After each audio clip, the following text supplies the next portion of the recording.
Aduh, aing euy. Zaman aing mah hara resep pisannya neangan duit teh bedul teuing. Nek di imah deui teu boga beas kumahain. Ke. Asa mah aya mah atim euy di dieu euy. Kawean ku aing keur usum ke malah ieu. Kagok edan lah.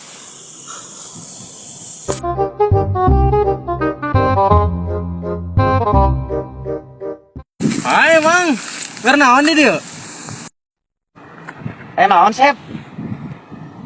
Iya Mang, kita aing teh papanggih jeung pamajikan tuh di ditu tuh. Asli lah ngamang tebong. Cenah bieu teh cenah minta duit, cenah nitip ka uing teh, jang meuli cangcut cenah. Dan udah imang geus barolong cenah kudu ngila Mang euy, kumaha?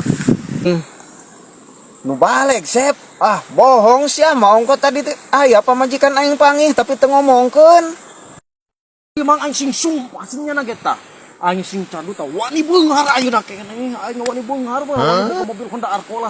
Asli, mana buat atuh Mang kadieun pamajikan Bener sia teh bener. Arateul cenah bujur nasi watil ke pamajikan teh. Keur mawa duit. Mila aing ke baheula ku timila ieu kut numpang bujur Ieu teh jang meuli bako tadi nama. bako mah pamajikan mah reje ieu.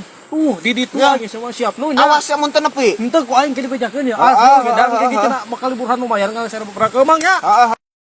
Mang nya nu nya heuh. Jalan aing nya asli dah. Lah, ieu teh nya kitu bener si Asep teh aing curiga bohong geus kudu telepon heula majikan Nyi. Nyanya nih teh si Asep mere ieu nginjem duit ka. Henteu. Aing katipu deui wae. Heuh sok atuh. Da aing si Asep anjing nipu deui keur mah. Ayeuna teh usum halodo.